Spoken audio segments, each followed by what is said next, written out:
yang sahih. Ya, yang paling tidak ada 3 hadis yang saya kemukakan, yang saya pilih bisa mewakili seluruh keutamaan dari surat Al-Fatihah itu sendiri. Ada 3 hadis ya. Yang pertama, an Abi Sa'id ibni Al-Mu'alla, dari Abi Sa'id bin Al-Mu'alla qala, yang dia berkata, kuntu usalli, ya aku pernah sholat, fada'ani an-nabiyyu sallallahu alaihi wasallam, maka Nabi sallallahu alaihi wasallam memanggilku, da'a ya'u, memanggil, falam ujibu, aku tidak memenuhinya, tidak memenuhi panggilannya.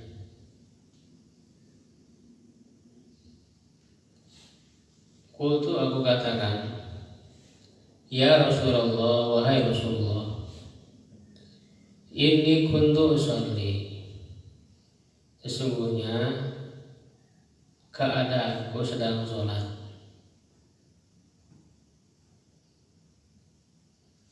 Ya, atau keadaanku mau sholat ya. Jadi pada masuk ke masjid mau melaksanakan sholat, dipanggil oleh Nabi. Jadi dia merasa tanggung kan mau sholat, jadi tidak memenuhi panggilan Nabi dan dia sholat. Ya, maka Rasulullah SAW berkata kepada orang tersebut, pada sahabat, alam yaqulillah, ya kalau yaqul sukun ya majzum ya, karena ada huruf lam, huruf yang majzumkan ya, tetapi karena 2 sukun bertemu ya, maka otomatis harus diwasolkan, harus diberi harokat. Yang pertama yaqulillah. Jadi dalam bahasa Arab itu tidak mungkin 2 sukun bertemu.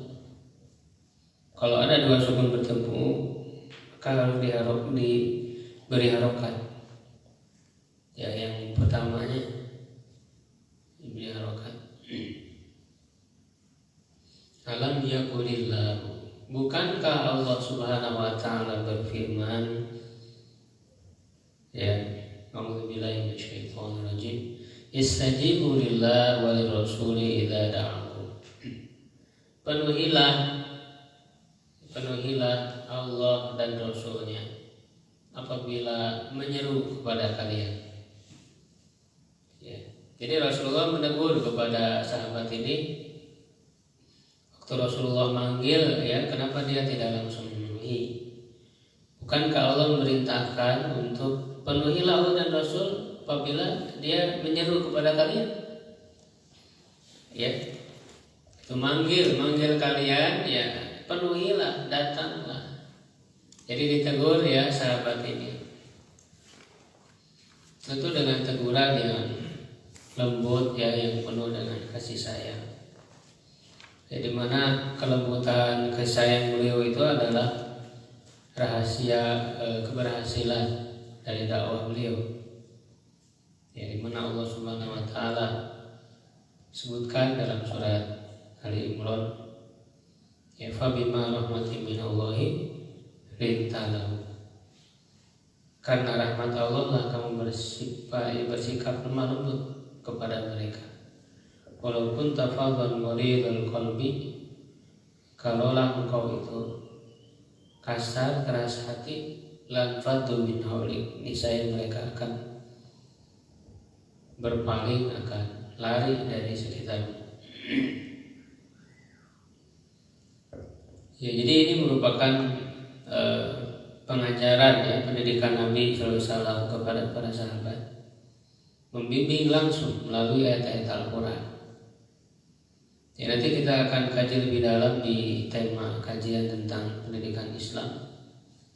Ya, jadi bagaimana ya pendidikan Rasulullah itu kepada para sahabat, yang kurikulumnya tentu adalah Al-Quran. bagaimana Al-Quran itu mendidik ya para sahabat sehingga menjadi generasi yang terbaik. Tsumma qala, kemudian Rasulullah SAW bersabda, ala u'allimuka, maukah aku ajari kamu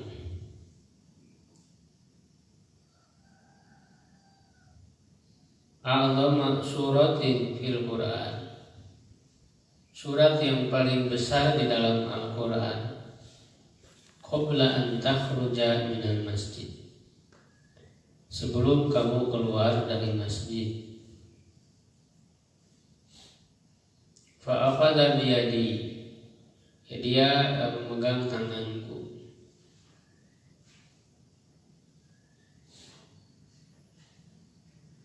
Ya, jadi ini menunjukkan ada ya kedekatan. Ya, jadi fa akhadha biyadi, ini memegang tanganku. Jadi ada sentuhan, ada kedekatan dengan para sahabat. Ya.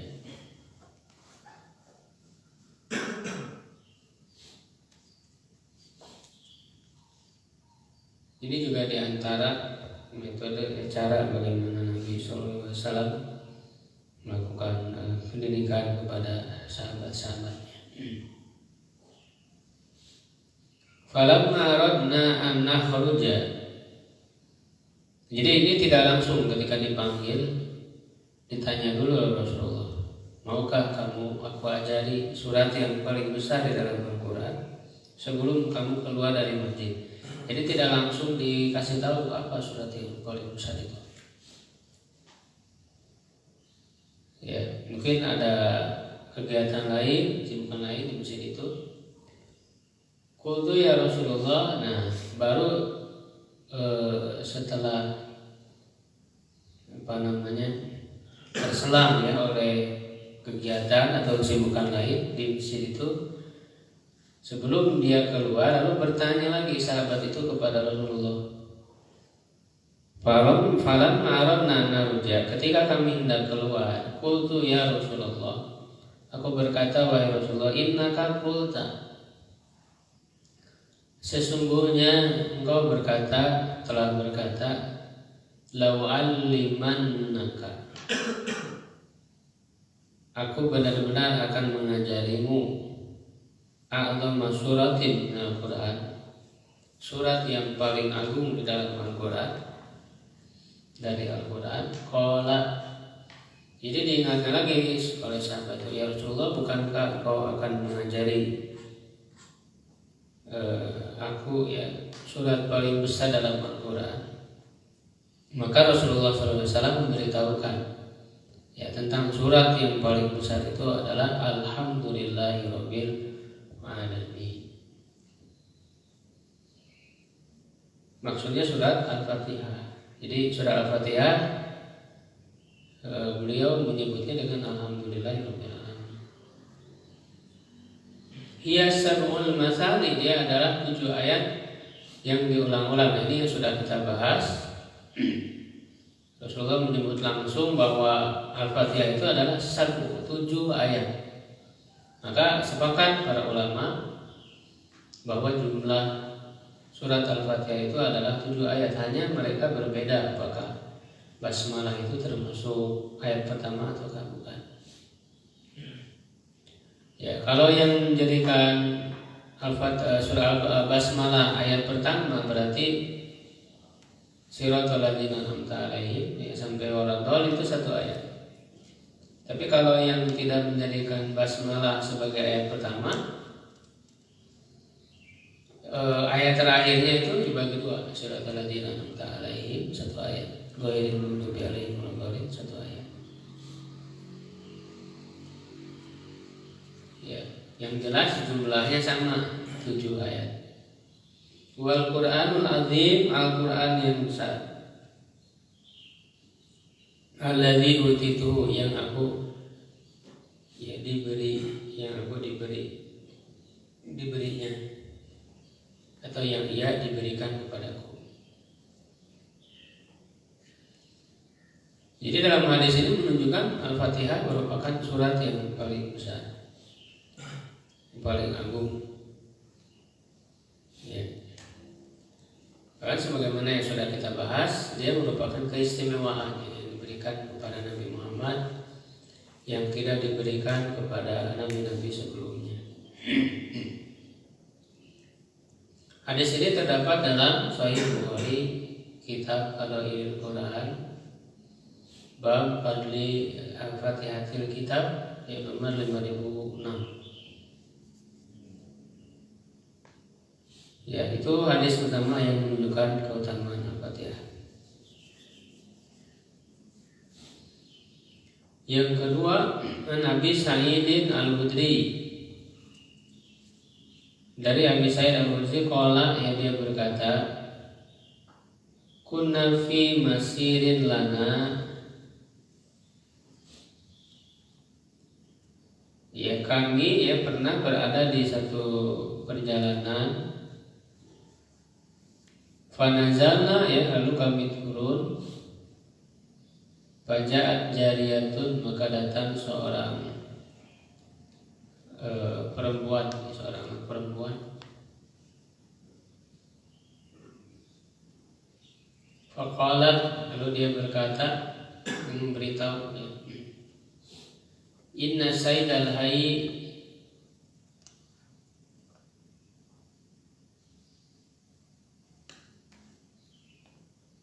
salimun, ya, wa inna nafarana ghaibun.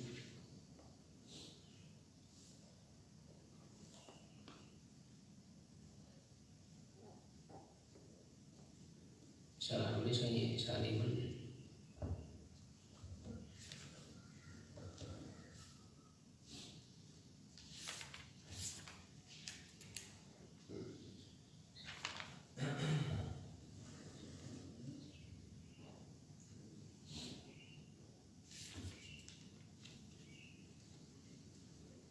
Ya, jadi ada seorang anak perempuan yang datang beritahu kepada kami, pada Sa'id Al-Khudri, ya, dengan rombongannya ketika dalam perjalanan, ya, yang memberitahu bahwa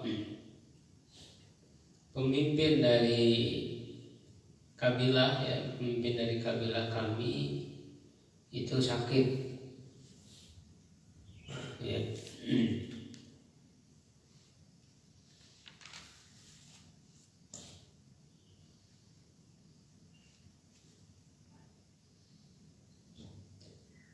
Sakimun kayaknya, bukan salim, nanti dicek lagi.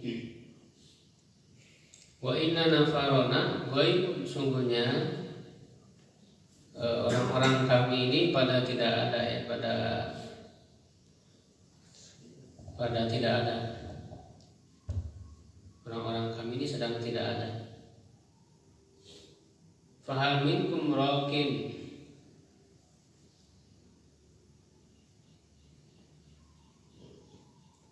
apakah di antara kalian ada orang yang bisa meruqyahnya? Aqama ma'aha rajulun, maka seorang laki-laki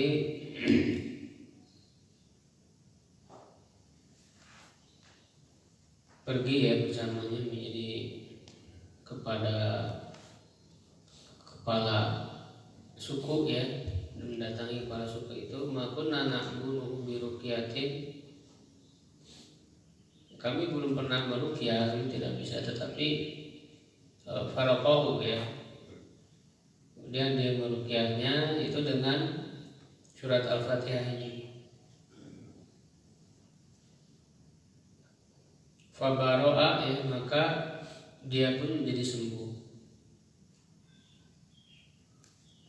Fa'amara lahu bisalasina syatan, ya, lalu dikasih imbalan, ya, dengan 30 domba. Wasaqana labanan, dan memberikan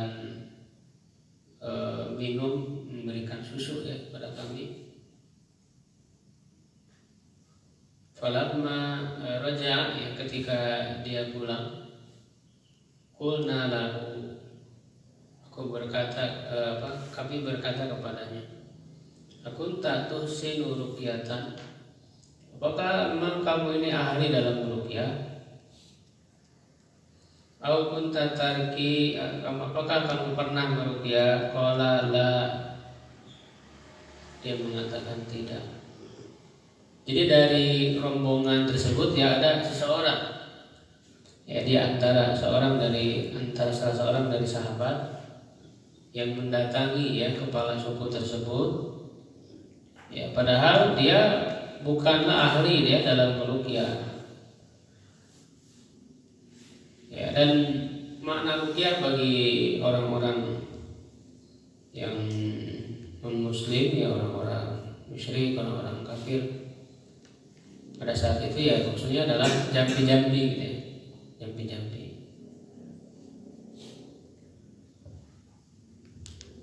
Nah, sedangkan ruqyah yang secara syar'i maka disebut ruqyah syari'iyah. Ya nanti perbuatan sahabatnya disetujui oleh Nabi Sallallahu Alaihi Wasallam. Ya jadi sahabat tadi yang meruqyah kepala suku yang sedang sakit ya, kalau tidak salah sakit itu karena tersengat oleh ular atau apa ya, di batu ular kalau tidak salah.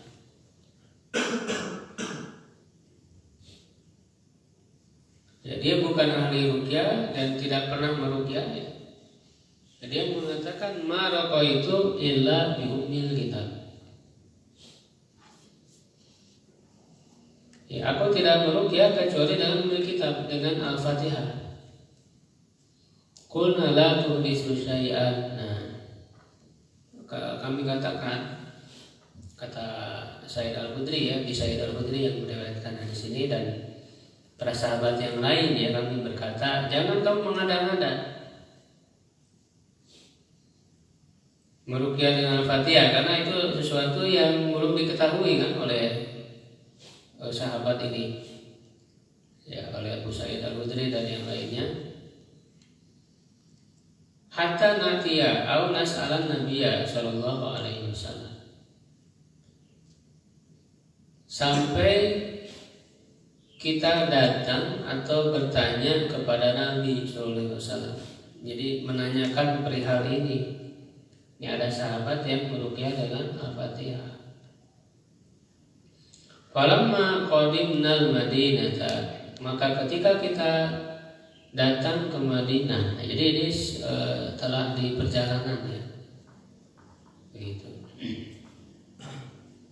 Ketika pulang ke Madinah, zakarnahu li Nabi sallallahu alaihi wasallam, kami menceritakan hal itu kepada Nabi sallallahu alaihi wasallam. Faqala, maka beliau bersabda, wa ma yudrihi annaha ruqyah.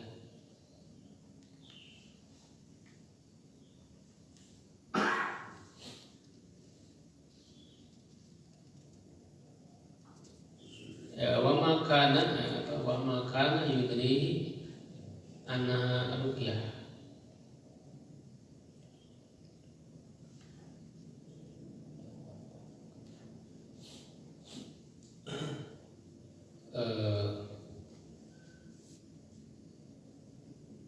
Apakah dia tahu bahwa sesungguhnya itu adalah ruqyah? Jadi maksudnya memang benar bahwa itu adalah ruqyah. Ya. Surah Al-Fatihah adalah ruqyah.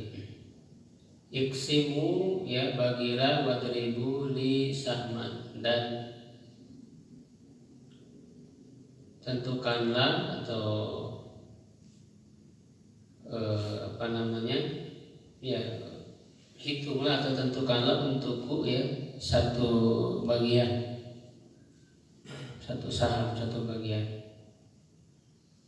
Maksudnya dari hadiah yang diberikan tadi ya 30 domba, sudah bagikan hadiah itu dan berikan bagian untukku, kata Rasulullah. Jadi Rasulullah SAW membenarkan bahwa Al-Fatihah ini adalah ruqyah ya, yang bisa mengobati. Makanya di antara nama dari Al-Fatihah ini juga ada yang menamakan sebagai ruqyah.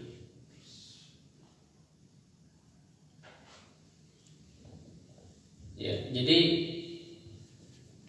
menjadikan Al-Fatihah itu ya, untuk dibacakan terhadap orang yang sakit, ya, dan dia menjadi ruqyah yang bisa menyembuhkan.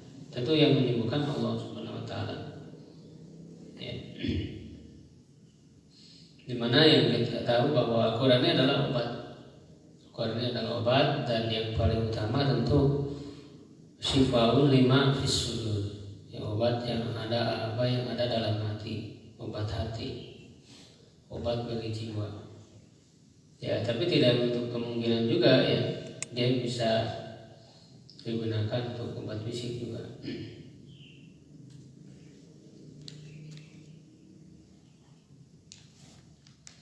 Nah, itu keutamaan yang yang kedua ya dalam hadis yang kedua, bahwa Al-Fatihah ini bisa dibaca ya untuk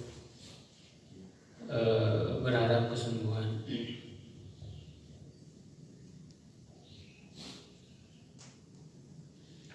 Dan ini hadisnya sahih dalam Sahih Bukhari, kitab Fadailul Quran. Ya, babnya sama ya tadi yang dengan yang sebelumnya. Ya, hadis yang berikutnya 5007.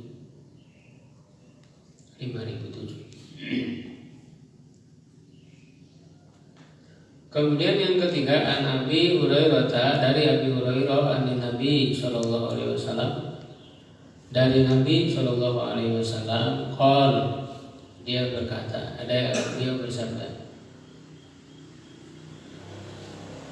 man shalla sholatan, siapa yang melaksanakan sholat, lam yaqra fiha bi ummil Quran,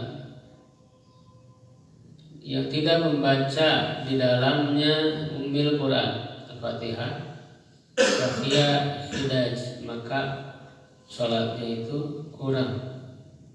Salasa, yang beliau mengulanginya sebanyak 3 kali. Jadi fahiyah hidaj, fahiyah hidaj, fahiyah hidaj. Ghairu tamam. Apa maksudnya hidaj itu? Ghairu tamam, tidak sempurna.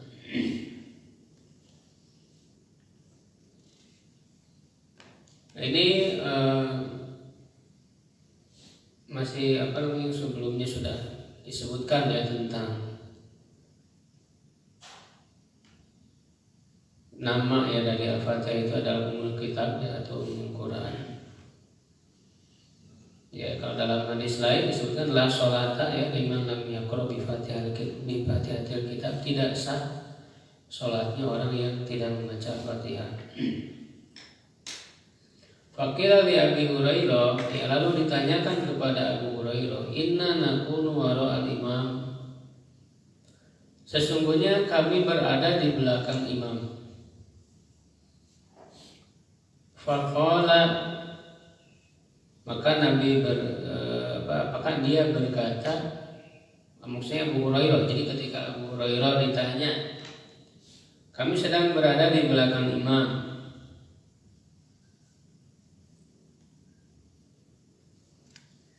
ya, lalu Abu Hurairah berkata, Iqra biha fi nafsika, baca dia ya di dalam dirimu. Fa inni sami'tu Rasulullah, maka sungguhnya aku mendengar Rasulullah sallallahu alaihi wasallam lalu menyampaikan hadis ya tentang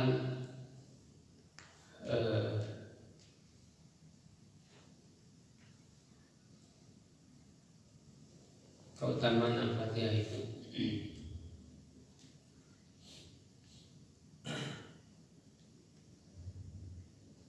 Ya, nah cuma di sini ada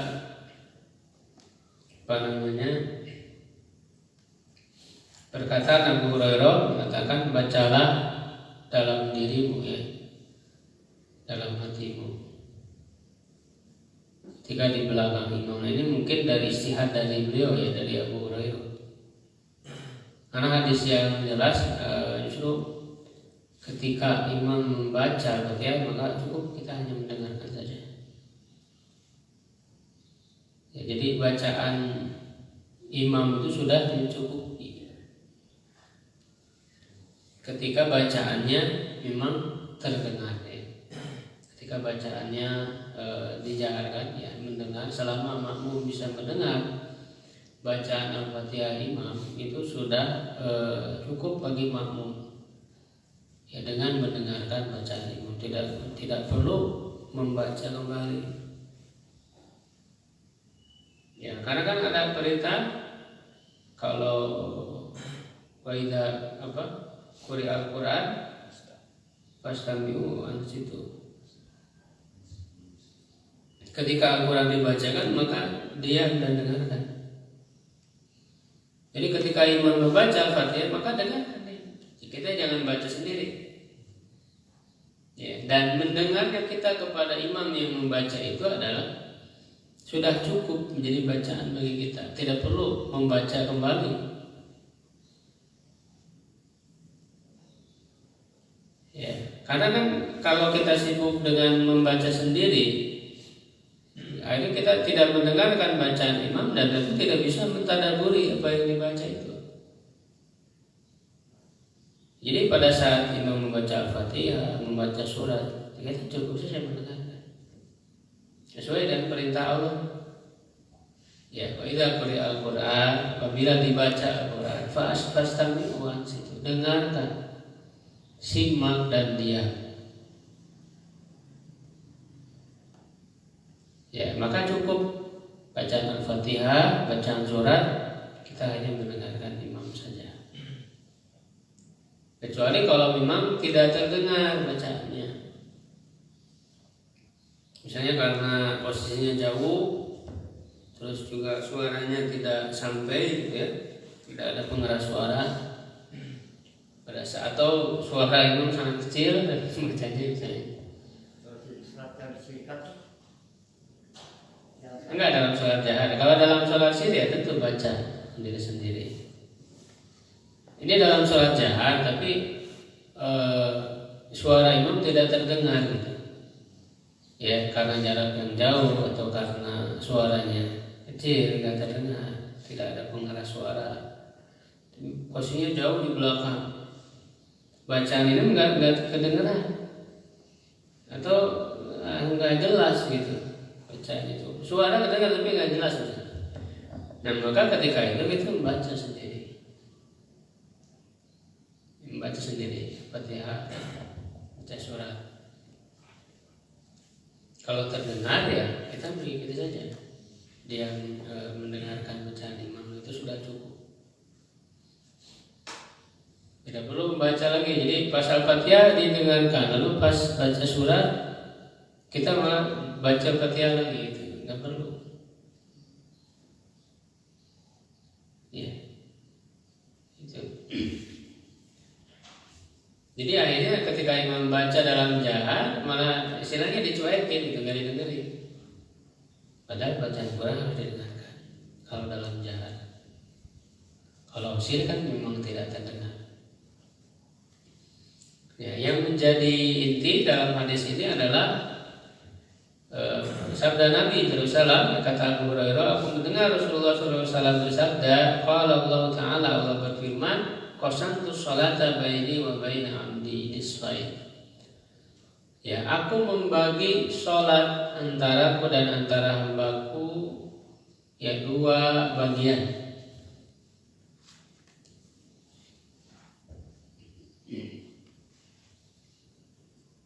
Jadi ada bagian untukku dan ada bagian untuk hambaku, kata Allah.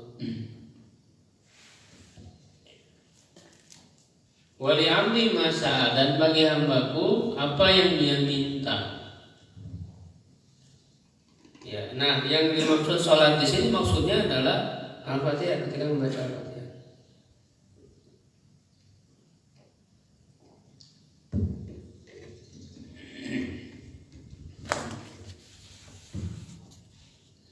Jadi dalam bahasa Arab itu kadang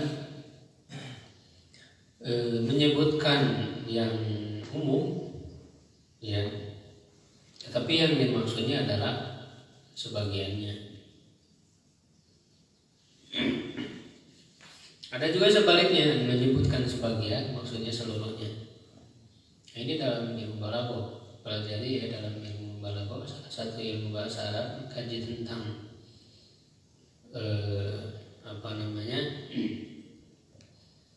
gaya bahasa ya dalam bahasa Arab, ya, sastra ya, keindahannya itu dalam ilmu balaghah. Disebutkan sholat, maksudnya adalah salah satu bagian dari sholat itu yaitu membaca Al-Fatihah. Tidak semua sholat. Ini disebutkan seluruhnya, yang dimaksud adalah sebagian. Ini dalam ilmu balaghah yang disebut majaz mursal. Dalam pembahasan ilmu majaz disebut majaz mursal, ya, alaqahnya kuliah, ya. Disebutkan seluruhnya, yang dimaksud sebagian.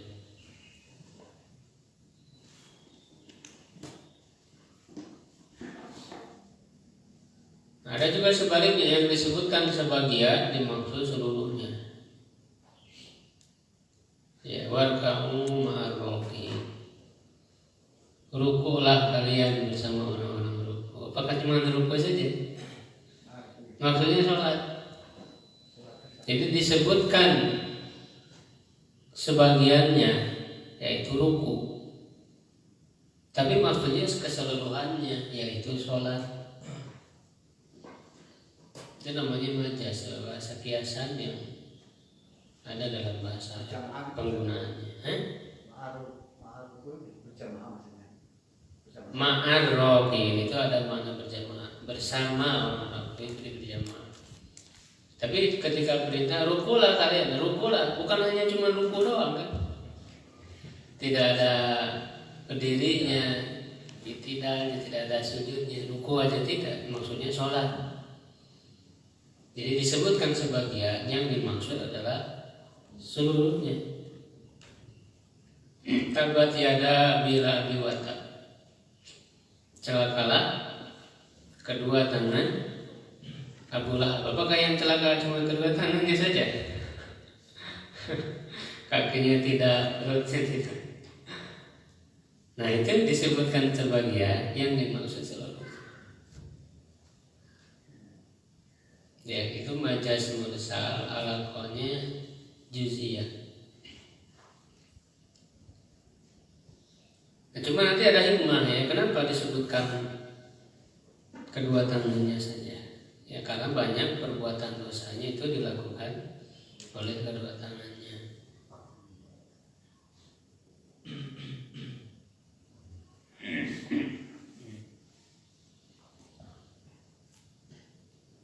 Banyak ya dalam Al-Quran contoh-contoh seperti itu. Itu merupakan kajian kebahasaan yang perlu kita pelajari, ya. Insya Allah nanti kalau sudah tepat waktunya kita bisa pelajari balaghah dan bisa kita terapkan ke dalam ayat-ayat Al-Quran. Jadi kita mengkaji, ya, sisi kebahasaan Al-Quran itu tentu juga sambil kita pelajari ilmu bahasa Arabnya. Ya, jadi di sini disebutkan sholat. Aku membagi sholat, maksudnya membaca Al-Fatihah antara aku dan hambaku. Jadi Al-Fatihah itu dibagi dua. Ya, dan bagi hambaku apa yang dia minta, ya. Idza qala al-abdu, maka apabila seorang hamba berkata, yang membaca dalam Al-Fatihah itu alhamdulillahirabbil alamin. Nah, ini kan tidak disebutkan bismillahirrahmanirrahim. Nah, ini hadis ini menjadi salah satu dalil, ya, bagi mazhab Malik dan Hanafi yang menyebutkan bahwa basmalah tidak termasuk surat Al-Fatihah. Buktinya dalam hadis ini tidak disebut bismillahirrahmanirrahim. Alhamdulillahirabbil alamin. Itu dalilnya. Nanti sama-sama kuat dari kedua belah pihak. Itu sudah dibahas di pertemuan sebelumnya, ya. Itu bisa dilihat lagi di video rekamannya. Nah, ketika seorang hamba membaca alhamdulillahirabbil alamin, segala puji bagi Allah semesta alam. Qala Allah Ta'ala, Allah berfirman, hamadani abdi. hambaku telah memujiku.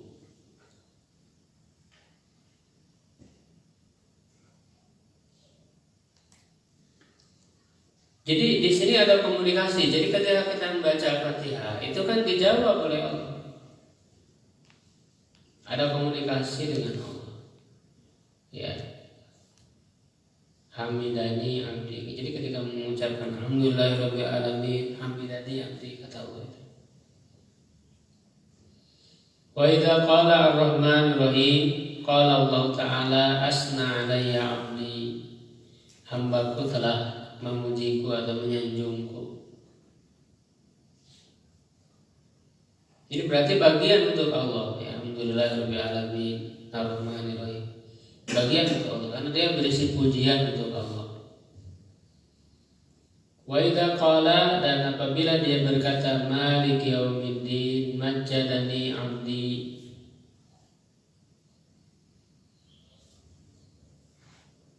Hambaku telah mengagungkanku. Wa qala maratan, dan di riwayat lain dia berkata fawwada ilayya abdi, hambaku berserah diri kepadaku.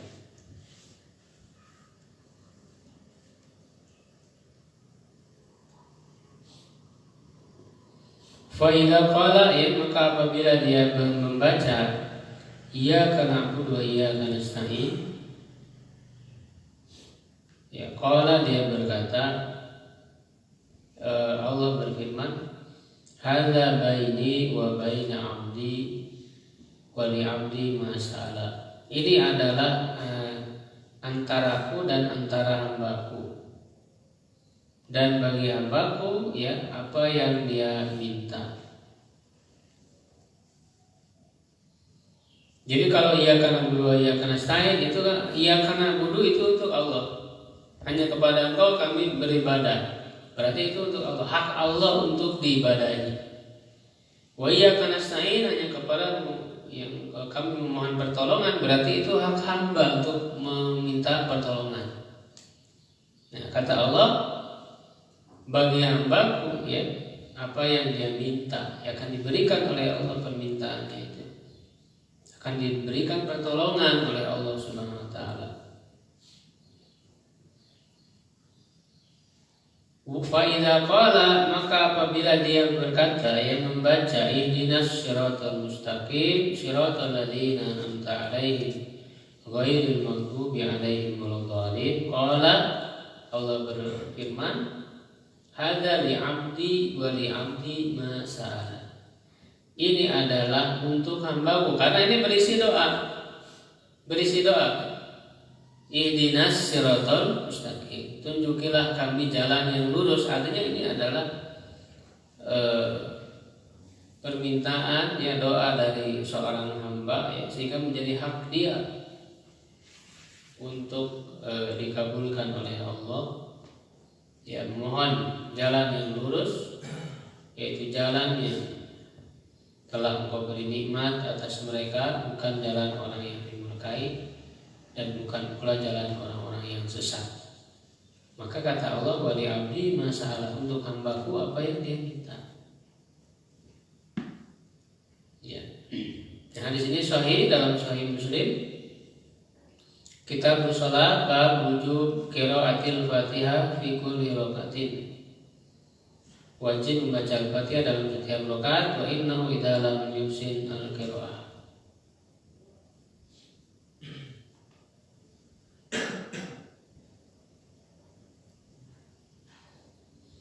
Ya, jadi ini menunjukkan keutamaan Al-Fatihah. Ya, jadi pada saat kita membaca Al-Fatihah, di situ Allah Subhanahu wa taala menjawab, ya, setiap ayat yang kita bacakan.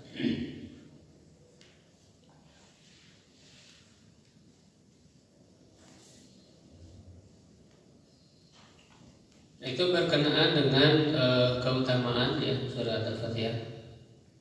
Nanti kemudian di pembahasan selanjutnya kita mulai masuk, ya, ke ayat dari surah Al-Fatihah ini, dan juga sedikit kita bahas tentang ta'awud dulu ya.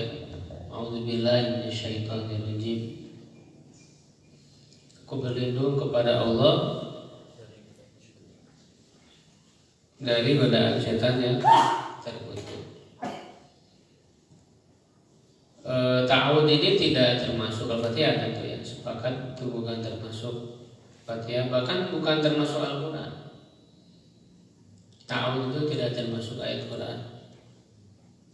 Ya, hanya dia diperintahkan oleh Allah, fasta'idzu billahi minasyaitonir rajim. Wa idza qara'ta al-Quran, ya apabila kamu ya membaca Al-Quran, maka memohon perlindunganlah kepada Allah dari godaan setan. Fasta'id billah. Jadi ada redaksi di Quran fasta'id billah. Ya, maka kita amalkan perintah itu ya dengan mengucapkan a'udzubillahi minasyaitonirrajim. Gitu ya. Nah, maka mayoritas para ulama mengatakan bahwa membaca ta'awudz itu hukumnya sunnah. Jumhur para ulama yang membaca ta'awudz sebelum membaca Al-Quran itu hukumnya sunnah.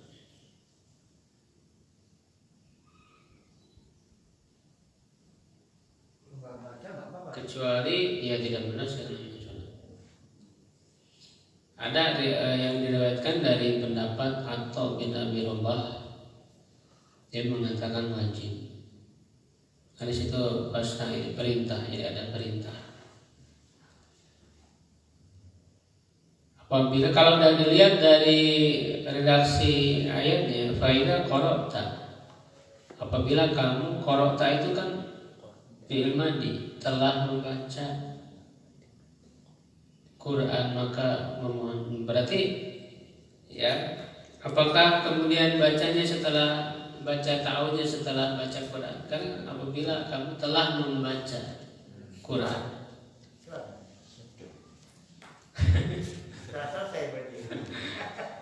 Sebelum ada sudah. Nah, maka ini perlu kita mengkaji, tidak hanya tahu ilmu tasrif saja, bahasa Arab saja, tapi juga harus mempelajari kedalaman maksud dari ayat-ayat Quran, maksud dari perkataan orang Arab. Maksud dari faidah qara'ta itu adalah idza aradtal qira'ah, apabila kamu hendak membaca. Ya, seperti dalam ayat dulu, idza qumtum ila shalah, bila kamu telah berdiri untuk sholat dulu, wudu dulu. Nah, begitu. Nah, maka ini perlu dikaji tafsirnya juga, tidak hanya belajar bahasa Arab saja. Jadi tidak bisa orang hanya belajar bahasa Arab lalu mengkaji memahami Quran dengan semata-mata ilmu bahasa Arab, bisa salah. Kau perlu mengkaji tafsir. Ya, baik, sampai di situ pembahasan kita. Ada yang ditanyakan?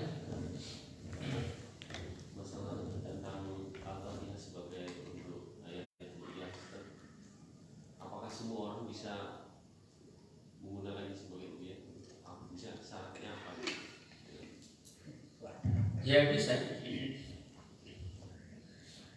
ya. Cuma kan tentu yang menyembuhkan itu Allah. Ya, jadi tidak misalnya kita baca Al-Fatihah terus nggak sembuh. Jadi dia hanya sebagai usaha saja. Ya, sebagai wasilah, yaitu pengobatan dengan Al-Quran. Pengobatan dengan Al-Quran, dengan bacaan Al-Quran. Bisa, bahkan logika itu sebetulnya kan kita mengobati untuk diri kita sendiri. Yang lebih bagusnya adalah kita sendiri yang mengobati diri kita dengan bacaan Quran. Ya. orang yang untuk meruqyah membaca Al-Quran. Jadi kita mengobati ya dengan baca Quran kita sendiri.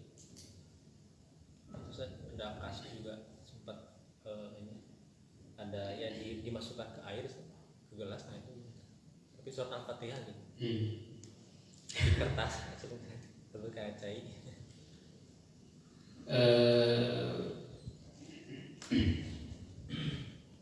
Wallahu alam ya saya itu. Ya, pasti lah boleh kan segala macam dijawab itu. Hah? Malah itu kan saya coba ini ada boleh Allah ini Kalau tidak salah ada ya, nanti saya cek lagi. Jadi tidak mengapa karena dari Al-Fatihah tadi kan ruqyah bisa mengobati. Jadi hanya air dibacakan, diminum. Ya. Kalau tidak salah ada ininya, nanti dicek lagi.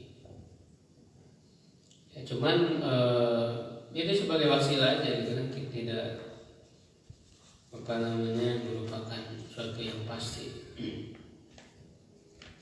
Ya, nah cuman tadi bacaan Al-Fatihah tidak harus dari orang yang sebagai tukang ruqyah gitu ya. Kita sendiri bisa. Ya. Di antaranya kan ada kita membacakan doa ya, lalu tangan kita diusapkan ya. Iya. Satu lagi sempat sholat 5 hari terus ada imam yang seolah menjeda dulu dari Al-Fatihah ke surat yang selanjutnya dibaca. Ya setelah saya coba tanyakan pada makmumnya di situ, memang kebiasaannya suka memberikan kesempatan dulu kepada makmum untuk membaca Al-Fatihah.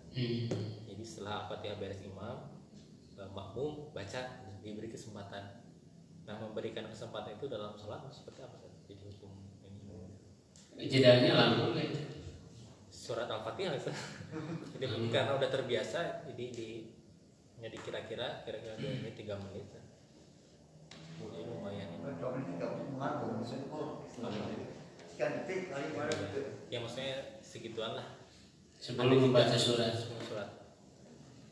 Jangan jeda itu kan tidak ada dicontohkan oleh Nabi.